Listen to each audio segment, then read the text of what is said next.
The whisper of scandal followed Lilah Montgomery like a shadow through the dusty streets of Copper Creek, Arizona Territory, 1879. Have you heard? Not even Jed Wilson would take her after what happened with that stage robbery. A woman muttered behind a gloved hand as Lilah passed the general store, her back straight as a rifle barrel despite the weight of the town's judgment. Lilah clutched her market basket tighter, the remnants of her father's ranch hanging in the balance. At 23, with no husband and no prospects, the daughter of the late Sheriff Montgomery had become both pariah and prey. Not because of any crime she'd committed, but because she dared to speak the truth about the most powerful man in the county. From the corner of her eye, she spotted a stranger tying his horse outside the saloon, tall, broad-shouldered, dusty from the trail. A newcomer who hadn't yet heard the lies about her. She quickened her pace. New faces in Copper Creek never stayed strangers to her reputation for long. "Miss Montgomery," Lilah flinched at Mr. Abernathy's call. The banker's voice could freeze water in July. She turned reluctantly as he descended the bank steps, pocket watch gleaming in the sunlight. "I was hoping to catch you. Have you reconsidered my offer on your father's property? It's still not for sale, Mr. Abernathy." The banker's smile tightened. "Your father's debts won't disappear on their own, without a husband to manage things. I'm managing just fine. Are you? Word around town is the last of your hands quit yesterday." Abernathy leaned closer. "No man in this territory will work for you now. No man will have you, Miss Montgomery. Your situation is untenable." A shadow fell across them both. "Seems to me a woman who can make a man like you so determined must be worth having twice over." The deep voice came from behind her. Lilah turned to find the stranger from the saloon standing there, trail dust on his boots and a dangerous calm in his blue eyes. A worn Stetson cast a shadow over features weathered by sun and hardship, but couldn't hide the intensity of his gaze. "I don't believe we've met," the stranger said, offering a gloved hand to Lilah. "Knox Blackwell." "This is a private conversation," Abernathy snapped. Knox's eyes never left Lilah's. "Doesn't look private to me. Looks like a man trying to bully a lady in broad daylight." Lilah found her voice. "Lilah Montgomery. Miss Montgomery is dealing with business matters beyond her capabilities," Abernathy said. "Her father's death has left her in an impossible position." "Nothing's impossible with the right help," Knox replied. His eyes held Lilah's for a moment too long, something unspoken passing between them. "Miss Montgomery, I'm looking for work. Heard you might need hands at your ranch," Abernathy laughed. "You'd be wasting your time, Cowboy. That place is finished. I'll decide what's worth my time." Knox touched the brim of his hat. "Madam, if you'd consider hiring me, I'd be obliged for the opportunity." Lilah saw Abernathy's face redden with anger. She should send this stranger on his way. She couldn't afford to pay him properly, and association with her would only taint him in town. But desperation made her reckless. "The Circle M Ranch, 3 miles west of town," she said quickly. "If you're serious, come by tomorrow morning." Knox nodded, satisfaction flickering across his face. "Looking forward to it." As he turned to leave, Abernathy grabbed his arm. "You don't know what you're getting into, stranger. That woman's trouble." Knox removed the banker's hand from his sleeve with deliberate care. "Seems to me trouble's already found her. Now it's found you too." He tipped his hat to Lilah once more and walked away, his spurs making a soft, jingling sound on the wooden boardwalk. Abernathy's face had gone pale. "You're making a mistake, Miss Montgomery. Wouldn't be my first, according to you." Lilah turned away, her heart pounding. The encounter had drawn eyes all along the street, and by nightfall, everyone would be talking about Lilah Montgomery and the stranger who defied the town's judgment. She hurried home, thoughts racing. Who was this Knox Blackwell? Why would he risk his reputation for a woman he'd never met? And more importantly, could she trust him? The Circle M Ranch had once been the pride of Copper Creek, 2,000 acres of prime grazing land with a creek running through it year-round. Now, 6 months after her father's death, it was a shadow of its former glory. The barn needed repairs. Fences had fallen, and the once robust herd had dwindled to fewer than 100 head after Lilah had been forced to sell cattle to pay debts. As she approached the ranch house, she saw her only remaining ally, her father's old friend Lorenzo, who had stubbornly refused to abandon her mending a corral fence. The sight of the elderly ranch hand made her both grateful and guilty. He should have retired years ago. Any luck in town? Lorenzo called out. No hands to hire, Lilah admitted, dismounting from her mare. But someone offered, a stranger named Knox Blackwell. Lorenzo stopped hammering. Blackwell, tall fella with a scar running along his jaw, you know him? Heard of him. Fought in the war, young as he was. Been a rangeman, scout, even rode with the Rangers for a spell.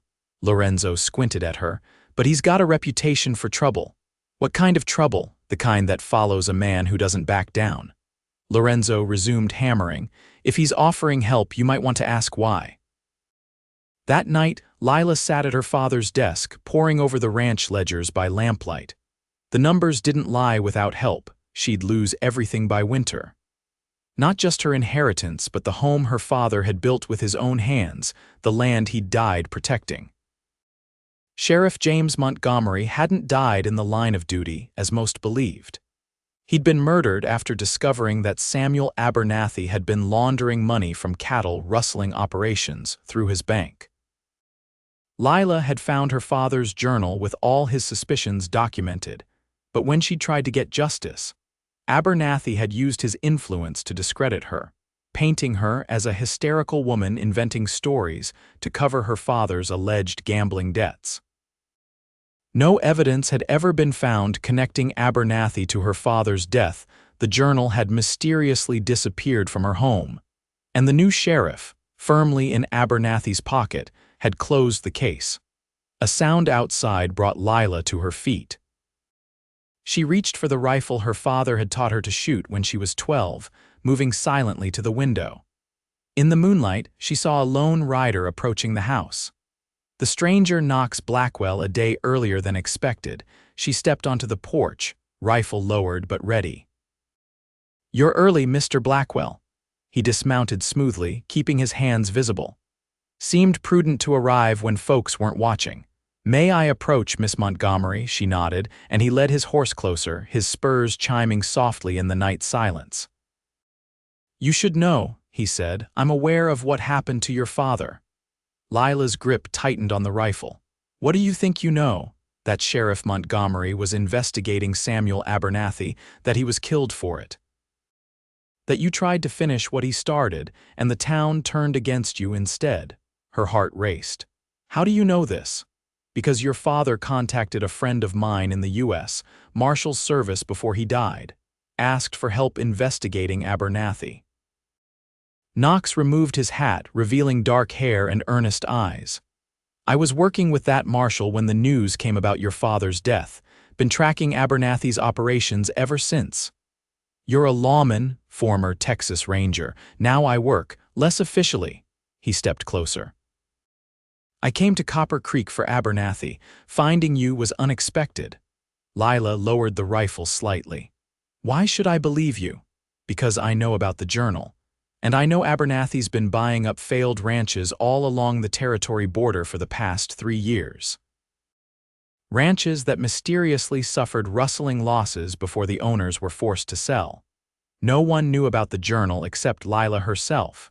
She studied his face in the moonlight, looking for deception and finding only determination. "So you offered to work for me to get close to Abernathy." "Partly," Knox admitted. "But also because what he's doing to you isn't right, and because I've seen too many good people lose everything to men like him. And once you get what you need, you'll disappear like everyone else." Something flickered in his eyes, regret perhaps. "I won't leave until Abernathy faces justice, for your father and all the others." Lilah considered him for a long moment. "The bunkhouse is empty. You can take your pick of bunks." "Thank you," he hesitated. "There's something else you should know. Abernathy's men will be watching us both now. My being here puts a target on your back." "I've had a target on my back since the day I accused Abernathy of murder," Lilah replied. At least now I won't be facing it alone. In the morning, Lilah found Knox already at work, mending the sagging corral fence alongside Lorenzo. The two men worked in companionable silence, measuring boards and driving nails with practiced efficiency. She brought coffee out to them, noting how Knox had shed his trail coat in the early morning heat, his shirt sleeves rolled up to reveal powerful forearms marked with old scars. He worked with the confidence of a man familiar with ranch life, not the caution of someone play-acting a role. "Been telling Lorenzo about my time in the Panhandle," Knox said, accepting the coffee with a nod of thanks. "Seems we know some of the same outfits." Lorenzo grunted agreement. "Boy knows his way around cattle, that's for sure. Been asking about our operation, what we've got left, what we need." "And what do we need, Mr. Blackwell?" Lilah asked. "Besides about 5 more hands." Knox wiped sweat from his brow. "You've got broken fences on the North Range, meaning your cattle are wandering. The creek dam needs reinforcing before the fall rains, and if Abernathy's patterns hold, you'll be facing rustlers within the month." Lilah's stomach tightened. "We can't afford more hands." "No, but we can make it look like you've got them." Knox took a sip of coffee. "Abernathy preys on weakness. We need to make the Circle M appear stronger than it is." "How do we do that?" "First, we round up your scattered herd, keep them closer to the house where they're harder to steal. Then we make some noise in town, let it be known you're not selling, that you've got new backing." "Backing from whom?" Knox's smile held no humor. "From the man who said he'd have you twice over." By midday, they'd developed a plan. Knox would present himself as a businessman from Denver, looking to invest in ranching operations. His interest in the Circle M would create the impression that Lilah had options beyond Abernathy's lowball offers. "It won't take long for him to investigate you," Lilah warned as they rode the North Range, looking for strays. "Let him. Knox Blackwell is my real name, and I did work ranches in Colorado." He guided his horse alongside hers. "The best deceptions contain plenty of truth." They found a dozen cattle grazing in a neighbor's pasture and began herding them back towards Circle M land. Lilah rode with skill that caught Knox's attention. "Your father teach you to ride?" he asked as they guided the small herd. "And shoot and rope and read tracks," Lilah replied. "He didn't have sons, so he taught me everything he knew." Must have been a remarkable man. He was. Grief constricted her throat. "And now everything he built is slipping away because no one believes his daughter capable of running it." Knox studied her. "Yet here you are, still fighting." They worked through the afternoon, discovering more signs of Abernathy's methodical campaign against the ranch. A cut fence on the eastern border. Horse tracks showing regular patrols along the property line. Even the creek showed signs of tampering. Someone had partially diverted it upstream, reducing the water flow to the Circle M. "He's trying to dry you out," Knox said grimly as they examined the crude dam. "Come summer, your cattle would die of thirst. Can we fix it?" "Yes, but he'll just do it again unless we catch him at it." Knox dismounted, examining the construction. "This is recent work. Whoever's doing his dirty work will be back." That evening, sitting around the kitchen table with Lorenzo, they plotted their strategy. Knox would ride into town the next day, make himself known at the saloon as a cattle buyer with deep pockets, and express interest in the Circle M. "I'll need to stay at the hotel in town for a few days, establish my presence," Knox explained. "Make it clear I'm considering multiple properties but leaning toward yours. What happens when Abernathy approaches you? He will, you know. I'll let him think he can buy me off. That's how we'll get evidence of what he's doing." Lorenzo frowned.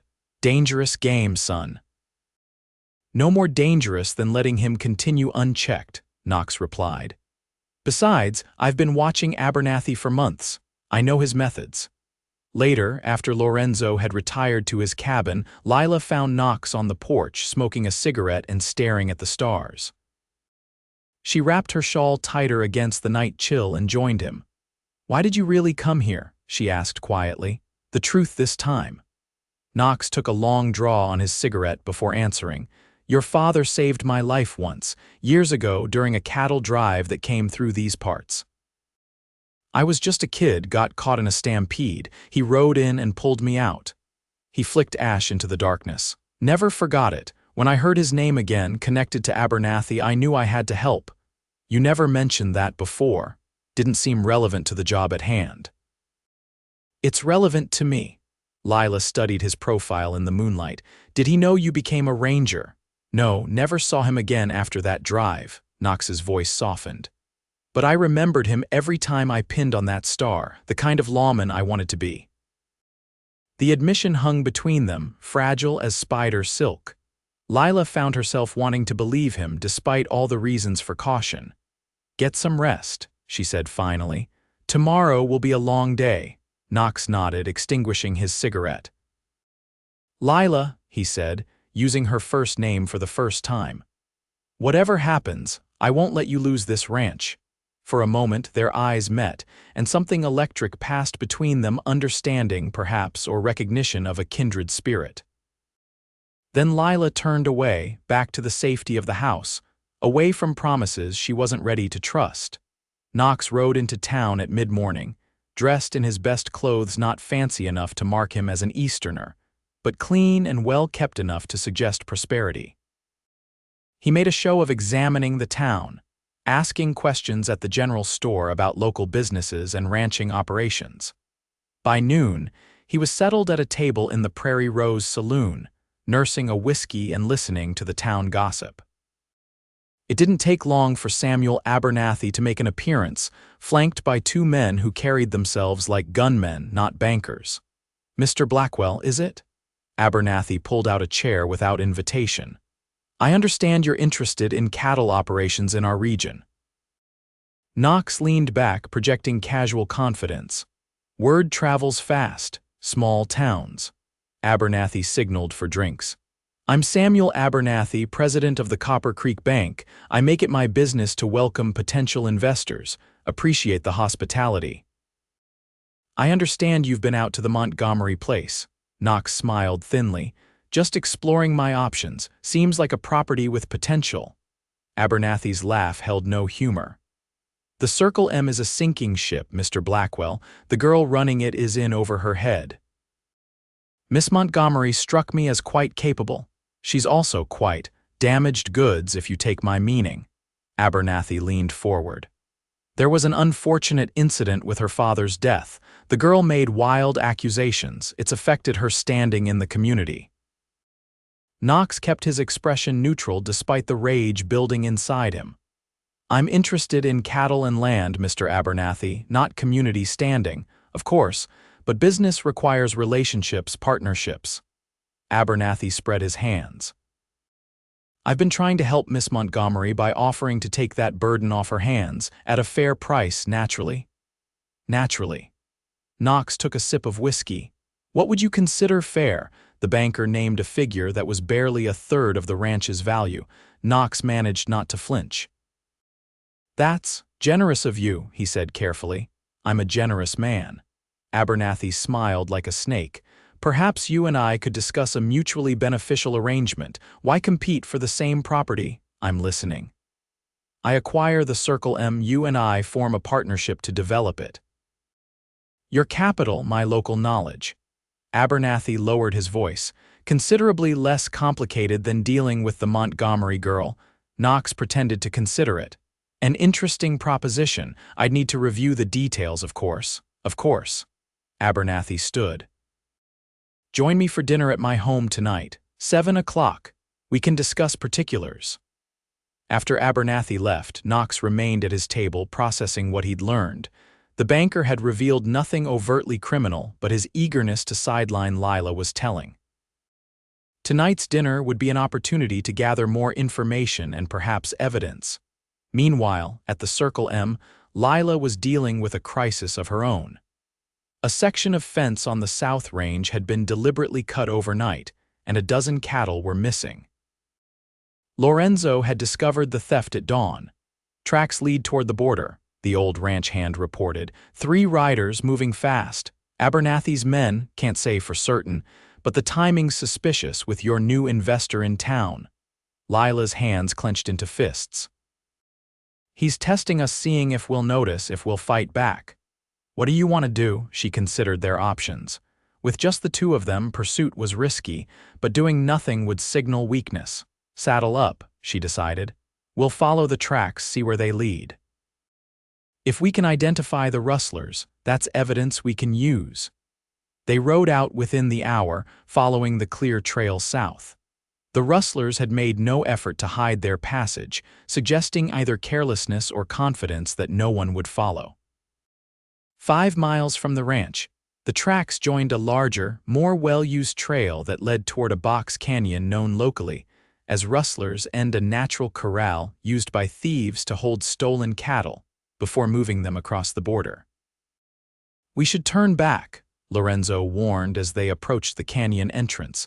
"If Abernathy's men are in there, they'll outnumber us."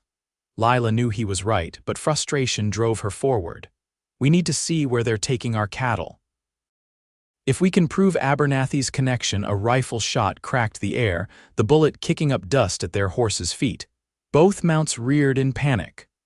"Ride," Lorenzo shouted, wheeling his horse around. More shots followed as they galloped for cover, bullets whining past them. Lilah's mare stumbled, nearly throwing her, then recovered. They made it to a stand of trees, dismounting quickly and drawing their weapons. "Did you see who fired?" Lilah asked, breathless. Lorenzo shook his head. "At least 2 shooters up on the ridge." They were pinned down, far from help, with unknown numbers against them. Lilah silently cursed her impulsiveness. Knox had warned her about exactly this scenario. "We wait until dark," she decided, "then try to circle back to the ranch." But as the afternoon wore on, they spotted riders circling their position, 3 men, heavily armed, closing the distance methodically. They were being hunted. In town, Knox concluded his preparations for dinner at Abernathy's house, unaware of the danger Lilah faced. He'd spent the day cultivating his persona as an investor, making contacts, asking questions that reinforced his cover story. He'd also sent a telegram to his marshal contact, updating him on the situation. As he dressed for dinner, Knox considered his approach. Abernathy would try to impress him, possibly reveal more about his operations if he believed Knox was amenable to joining them. The key was to appear interested without committing to anything illegal. Abernathy's home was the grandest in Copper Creek, a 2-story mansion at the edge of town, surrounded by manicured gardens that seemed wildly out of place in the desert landscape. Knox was admitted by a servant and led to a study where Abernathy waited with 2 other men. "Mr. Blackwell, welcome." The banker performed introductions. "Judge Henry Wilcox and Mr. Elias Thornton, who manages several of my business interests." Knox shook hands, noting the calluses on Thornton's palm that spoke of regular gun use, not the hands of a business manager, but a hired gun. Dinner was elaborate, the conversation carefully steered toward business opportunities in the territory. Knox played his role, expressing interest, asking questions, all while watching for cracks in Abernathy's facade. After the meal, they returned to the study for brandy, and Abernathy finally broached the subject of the Circle M directly. "I've prepared some figures regarding the Montgomery property," he said, producing a folder of documents. "As you'll see, its productivity has declined significantly in recent months." Knox examined the paper's production reports, debt notices, all painting a picture of a failing ranch. "These are comprehensive. I believe in thorough research." Abernathy smiled thinly. "The girl is desperate." "Another month and she'll accept any offer." "Unless she finds a partner," Knox suggested. Thornton spoke for the first time. "Miss Montgomery is disinclined to accept partnerships, stubborn girl." "Perhaps she hasn't been approached correctly." Knox sipped his brandy. "Women respond to different persuasions than men." Judge Wilcox chuckled. "You have experience with difficult women, Mr. Blackwell." "I find most difficulties can be overcome with the right pressure." Knox kept his tone light, despite the revulsion he felt at playing this role. "The question is whether the Montgomery property is worth the effort." Abernathy exchanged glances with Thornton. It has certain advantages beyond cattle, location primarily. Its proximity to the border makes it valuable for various enterprises. Smuggling, Knox said bluntly. A silence fell over the room. Then Abernathy laughed. You are direct, Mr. Blackwell. I appreciate that in a business associate. Yes, the property offers opportunities for moving goods across the border with minimal interference. Goods such as whatever the market demands. Abernathy refilled Knox's glass. The previous owner became inconveniently principled about such matters. His daughter appears to share that trait.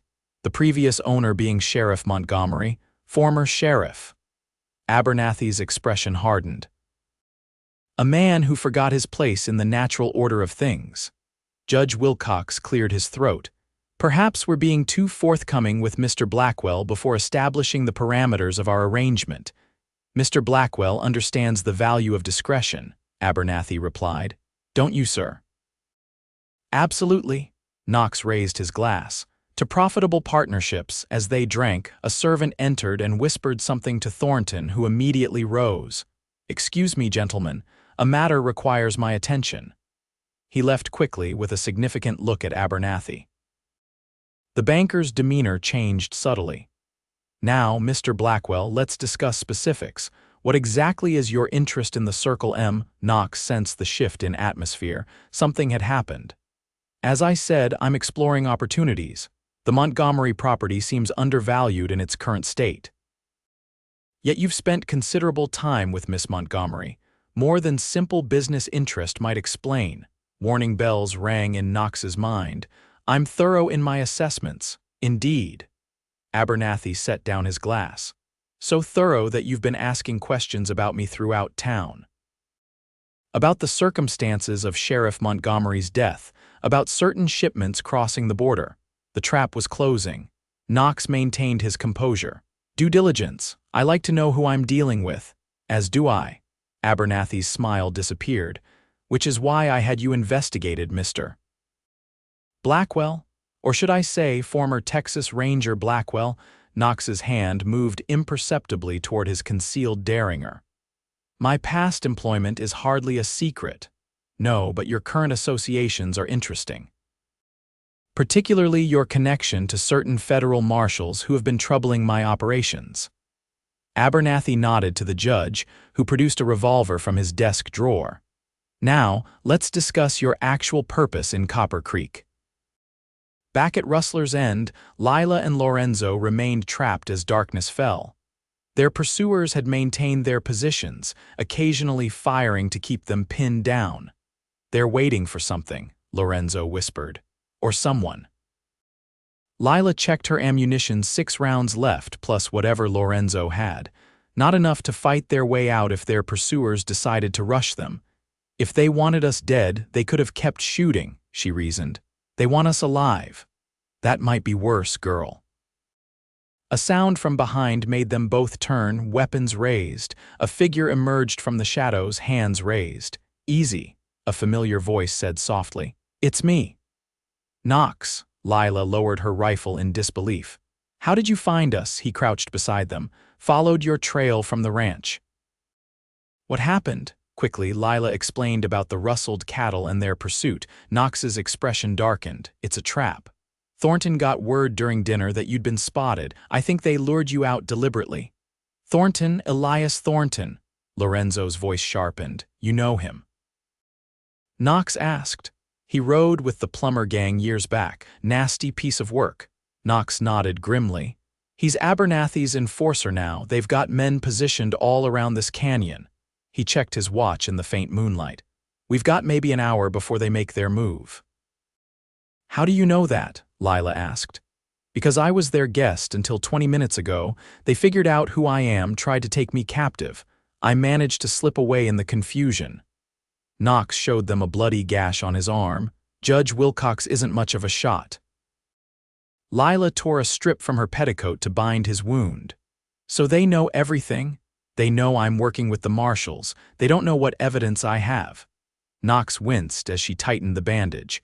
But they're planning to kill us all and claim it was a confrontation with rustlers. 3 troublemakers conveniently eliminated. Lorenzo scanned the darkness. So what's your plan, Ranger? Former Ranger, Knox corrected. And the plan is to turn their trap against them. He outlined a strategy simple but risky. They would create a diversion on one side of the canyon, drawing the gunmen's attention, while circling around to capture one of Thornton's men. With a prisoner, they'd have leverage and potentially testimony against Abernathy. It's too dangerous, Lilah protested. We should try to escape, get back to town. They control the town, Knox reminded her.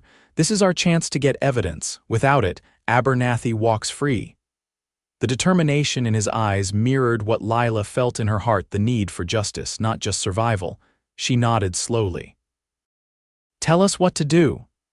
They moved carefully through the darkness.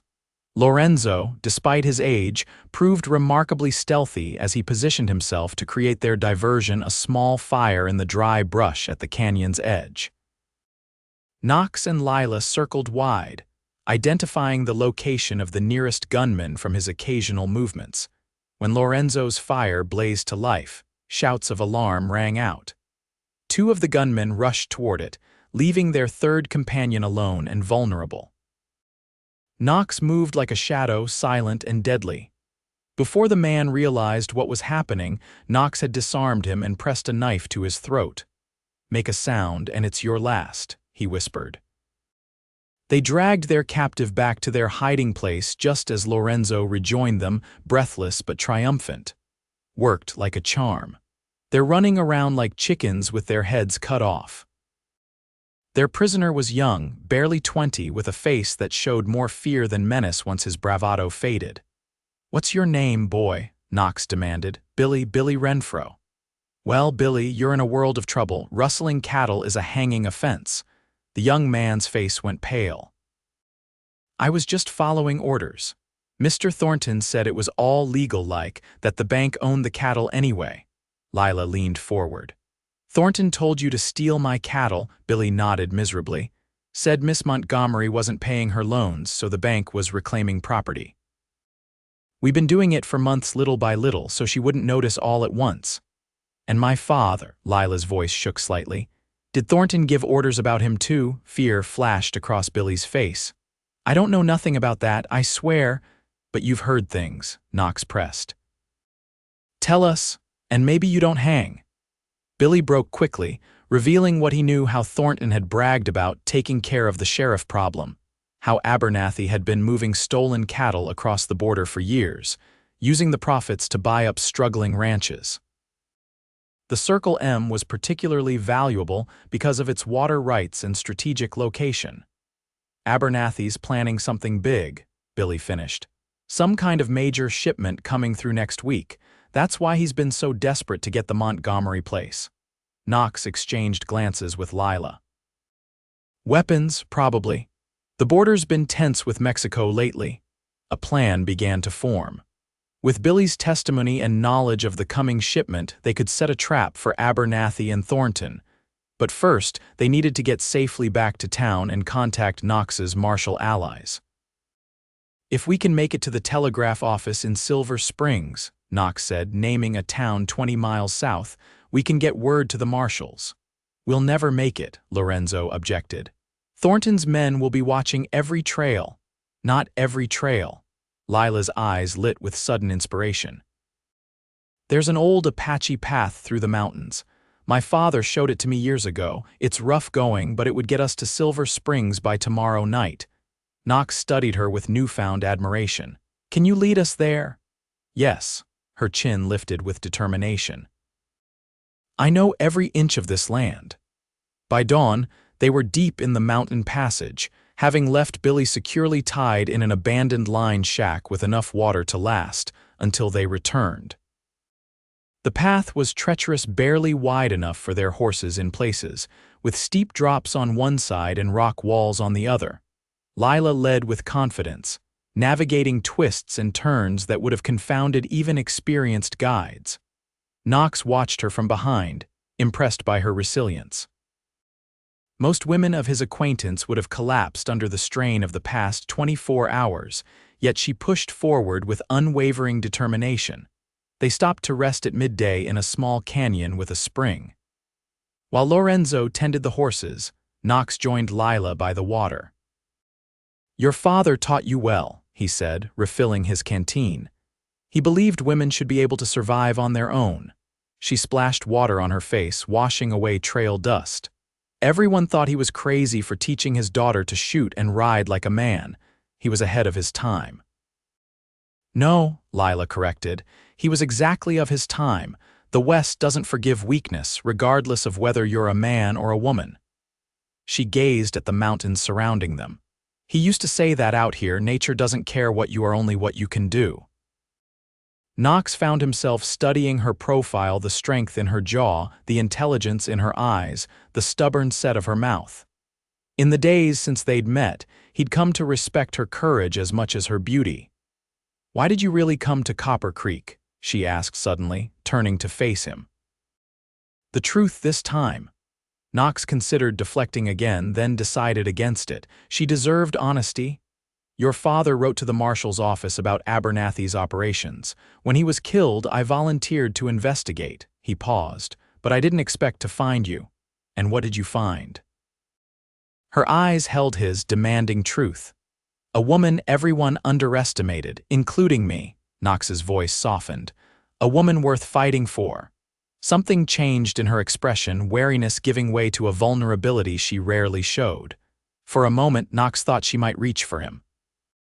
Instead, she stood abruptly. "We should keep moving. Silver Springs is still 10 miles away." They reached Silver Springs by nightfall, exhausted but intact. While Lorenzo secured rooms at the hotel, Knox and Lilah headed for the telegraph office. The operator was closing up, but the flash of Knox's old Ranger badge convinced him to reopen. "U.S. Marshal Office, Fort Smith," Knox dictated. "Attention Marshal Cooper. Abernathy operation confirmed, evidence secured, major shipment expected within week. Request immediate assistance Copper Creek." "Blackwell?" "That'll go out first thing in the morning," the operator promised. "Not good enough," Knox said firmly. "It needs to go now. Lives depend on it." With additional persuasion in the form of silver dollars, the message was sent immediately. Knox and Lilah stepped back into the night air, both feeling the weight of what lay ahead. "What now?" Lilah asked quietly. "Now we rest. Tomorrow we head back to the Circle M and prepare." Knox checked the street before continuing. "If the marshals respond quickly, they could be in Copper Creek within 3 days. And if they don't, then we face Abernathy and Thornton ourselves." The hotel had only 2 rooms available. Lorenzo took one, leaving Knox and Lilah to share the other, an arrangement that raised eyebrows at the front desk, until Knox coldly informed the clerk that Miss Montgomery was under his protection as a federal witness. Still, as they entered the small room with its single bed, an awkwardness fell between them. "I'll take the floor," Knox said immediately. Lilah nodded, too tired to argue. She sat heavily on the bed, the events of the past days catching up with her. Knox busied himself making a pallet from spare blankets, giving her privacy to remove her boots and outer clothing. "You think we'll win?" she asked suddenly, her voice small in the darkness. Knox paused in his preparations. "I think justice has a way of finding its course. With your testimony and Billy's, plus whatever evidence the marshals have gathered, Abernathy won't escape this time." "And after? What happens then?" The question hung between them, loaded with unspoken implications. Knox sat on the edge of his makeshift bed, considering his answer carefully. "That depends on what you want, Lilah." She was silent for so long that Knox thought she might have fallen asleep. Then he heard her shift on the bed. "I want my ranch back. I want to restore what my father built." Her voice strengthened. "But mostly I want to stop looking over my shoulder, waiting for the next attack, the next betrayal." "You'll have that," Knox promised. "Whatever happens with Abernathy, you won't be alone anymore."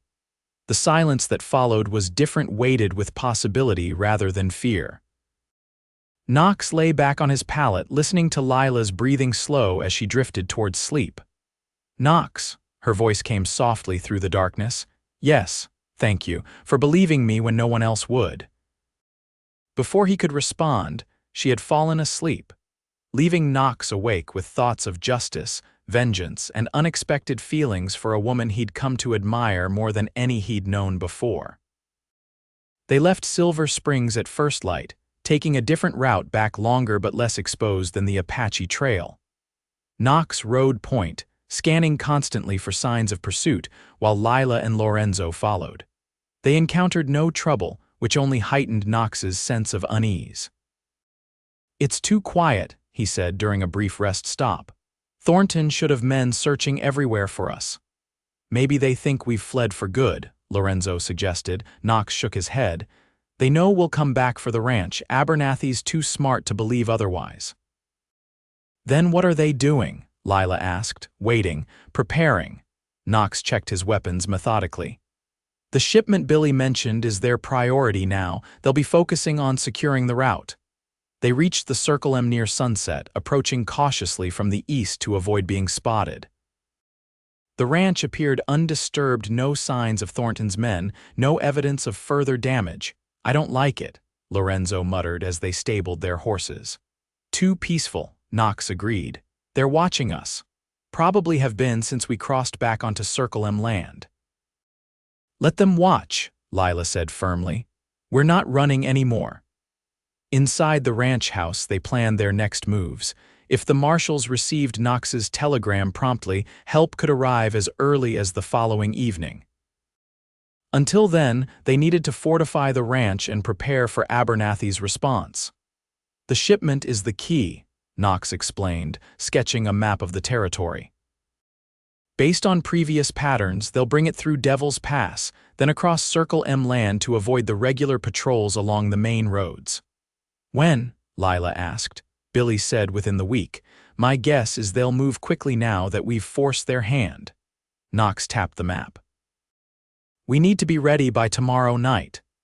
They spent the evening preparing checking weapons, reinforcing doors and windows, establishing defensive positions around the house. Through it all, Knox noted how Lilah worked alongside them without complaint, handling firearms with the same confidence she showed in everything else. Later, as Lorenzo took the first watch, Knox found Lilah in her father's study, examining an old photograph of Sheriff Montgomery in his younger days. "He would be proud of you," Knox said softly from the doorway. Lilah looked up, a sad smile touching her lips. "He wanted me to leave, go east to school, find a husband who could give me an easier life. I was too stubborn. Stubborn enough to survive, to fight for what's right." Knox entered the room, drawn to her despite his better judgment. "That's no small thing." And after the fight. She set down the photograph. "What then, Knox? You'll return to your marshals to the next assignment." The question cut to the heart of what had been building between them, an unspoken attraction, a connection forged in danger and mutual respect. "That depends," he said carefully. "On what?" "On whether I have a reason to stay." Their eyes met across the room, the moment charged with possibilities neither had dared voice. Lilah moved toward him slowly, stopping just beyond reach.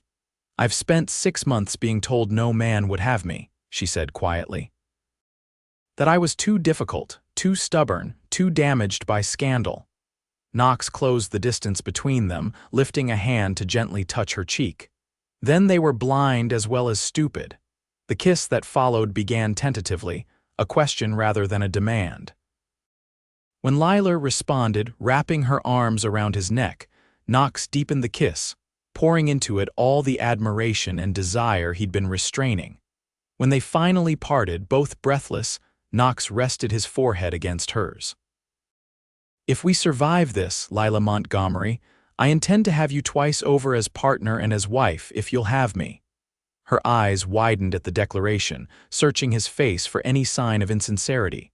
Finding none, she pulled him close again. "That sounds remarkably like a proposal, Mr. Blackwell." "Consider it a promise," he murmured against her lips. "One I intend to keep." Dawn brought renewed vigilance.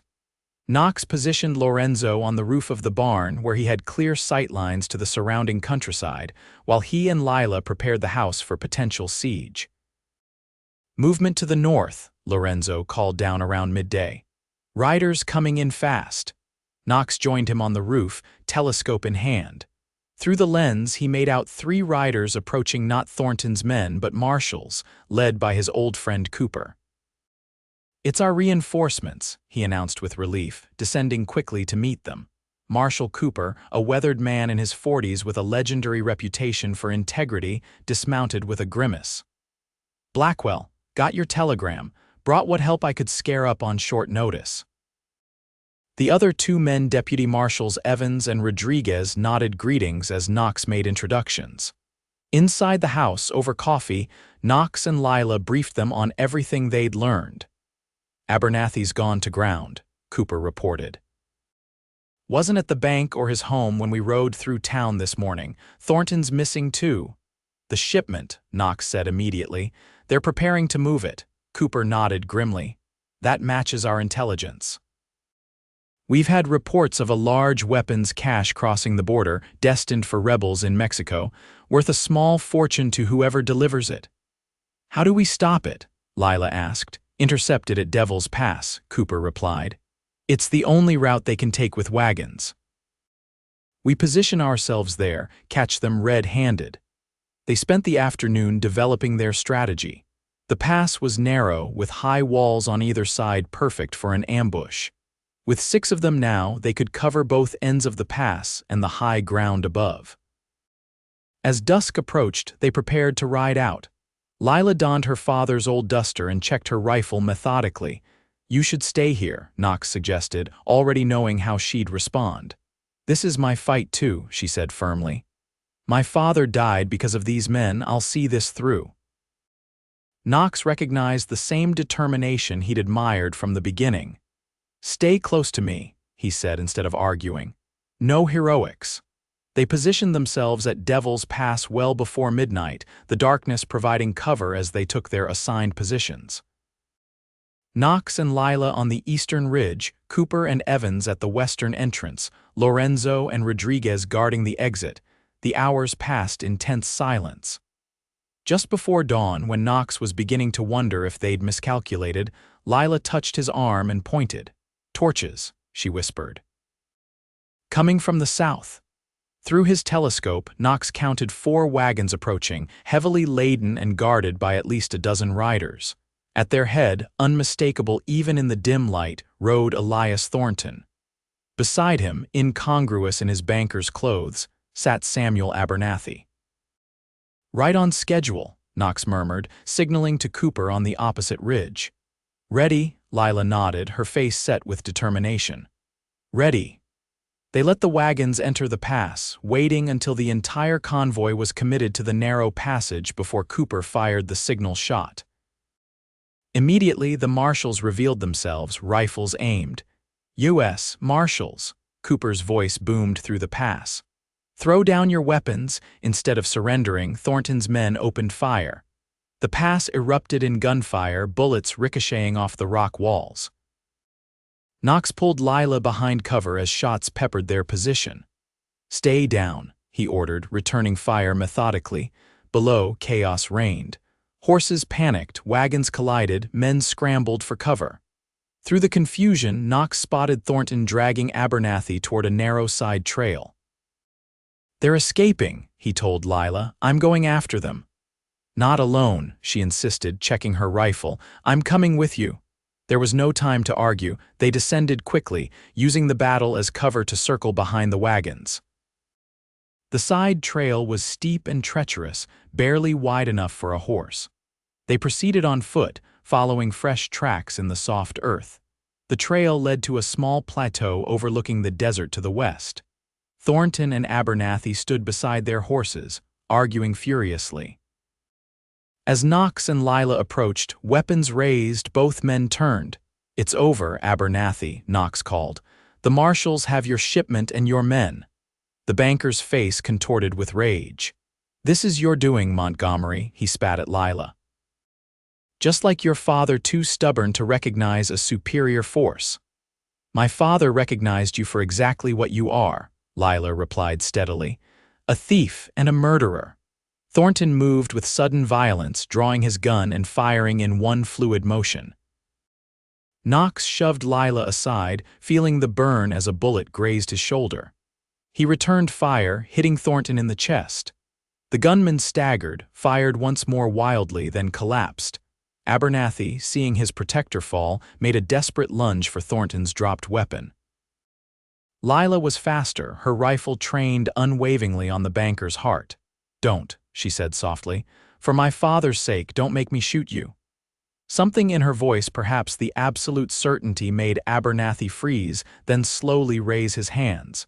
"You won't get away with this," he threatened. "I have friends in high places." "Not anymore," Knox said, binding the banker's hands with rope from his saddlebag. "Your friends are about to discover the danger of association with Samuel Abernathy." They led their prisoner back to the pass, where the marshals had subdued the remaining gunmen.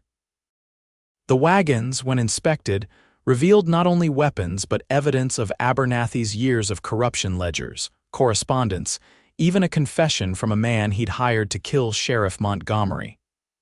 "He kept records of everything," Cooper marveled, examining the documents. "Arrogant bastard thought he was untouchable." "Pride goeth before destruction," Lorenzo quoted, watching as Abernathy was loaded into a prison wagon with his surviving men. As the marshals prepared to transport their prisoners to the territorial capital for trial, Knox found Lilah standing alone, watching the sunrise over the mountains. "It's really over," she said as he joined her. "Justice for your father, your name cleared." Knox stood beside her, close enough to feel her warmth. "The Circle M is safe. What about you?" She turned to face him. "Is your mission complete, Marshal Blackwell?" "Former Marshal," he corrected with a smile. "And no, I believe I have unfinished business in Copper Creek." "What kind of business?" "The kind that involves rebuilding a certain ranch, expanding its herds, perhaps raising a family." He took her hand, suddenly serious. "If the owner would consider taking on a partner." Lilah's eyes shimmered with unshed tears. "I believe we discussed terms last night." "Something about having me twice over." Knox drew her into his arms, no longer constrained by duty or danger. "I'm a man of my word, Miss Montgomery. I'm counting on it, Mr. Blackwell." She rose on tiptoes to meet his kiss, sealing a promise that had begun with defiance in a dusty street, and would continue long after the last echoes of gunfire faded from Devil's Pass. 3 months later, Copper Creek witnessed a wedding unlike any in its history. The bride, once the subject of whispers and scorn, walked proudly down the aisle of the small church on the arm of Lorenzo, who had insisted on the honor of giving her away. The groom, no longer a solitary lawman but a respected rancher, waited at the altar with undisguised joy. The church overflowed with guests, including Marshal Cooper and his deputies, neighboring ranchers who had finally acknowledged Lilah's rightful place among them, and townspeople eager to align themselves with the new power in the county. Judge Wilcox's replacement, a stern but fair woman appointed by the territorial governor, performed the ceremony with evident pleasure. "I now pronounce you husband and wife," she declared, "Mr. and Mrs. Knox Blackwell." As they emerged from the church into the bright autumn sunshine, Knox leaned close to his bride's ear. "Satisfied, Mrs. Blackwell?" Lilah's smile held all the fierce determination that had first captured his heart. "Almost, Mr. Blackwell, but I believe you promised to have me twice over." Knox laughed, lifting her into the waiting carriage. "A promise I intend to keep, for the rest of our lives." As they drove away toward the Circle M Ranch, now bearing a new brand that combined their initials, the townspeople of Copper Creek watched with varying emotions. Some remembered their own roles in Lilah Montgomery's ostracism and felt shame. Others celebrated the triumph of justice over corruption. A few nursed resentments that would eventually fade. But all acknowledged the truth that had become legend in saloons and parlors throughout the territory, that when they said no man would have her, they had reckoned without the determination of a former Texas Ranger who decided he would have her twice over, as partner and as wife. building a legacy that would endure long after their own names were forgotten. 10 years later, the Circle MB Ranch was the most prosperous in the county, its herds numbering in the thousands. Its operations expanded to include a breeding program for superior stock. The ranch house, once in danger of falling to ruin, now stood proudly at the center of a thriving community of workers and their families. On the wide porch, Lilah Blackwell watched her husband teaching their 8-year-old son James and 6-year-old daughter Sarah to rope a practice dummy. Knox's patience with the children never wavered, just as his devotion to Lilah had remained constant through the challenges of building their life together. "Papa, I did it." Sarah's triumphant cry rang out as her small lasso settled around the dummy's head. "That's my girl." Knox called back, pride evident in his voice.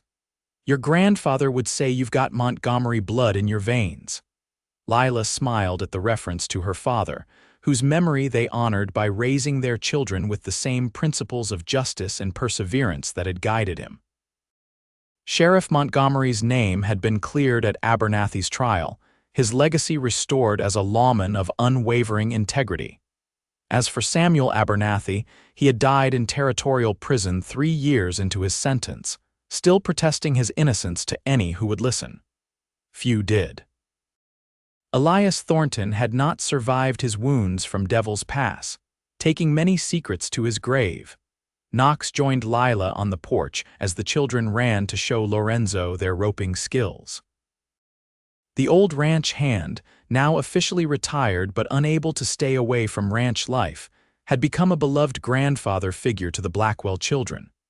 "Happy?" Knox asked, slipping an arm around his wife's waist. Lilah leaned into his embrace, surveying all they had built together. "Beyond anything I imagined possible when you first stood up to Abernathy for me. Best decision I ever made." Knox pressed a kiss to her temple. "Though I recall a certain young woman telling me the Circle M wasn't for sale." "It wasn't," Lilah replied with a smile. "But I discovered I was willing to consider a merger." Knox laughed, the sound blending with their children's joyful shouts and the everyday noises of the ranch cattle lowing in the distance, horses nickering in the corral, workers calling to each other as they went about their tasks. This was the legacy they had created together, not just a prosperous ranch, but a home where justice had triumphed over greed, where love had overcome prejudice, where two people who recognized each other's worth had built something neither could have achieved alone. "Twice over," Knox murmured, echoing his promise from years before. "And then some," Lilah agreed, turning in his arms to kiss him properly, still finding in his embrace the same certainty she had discovered that night in Silver Springs that some promises, once made by the right person, endure forever.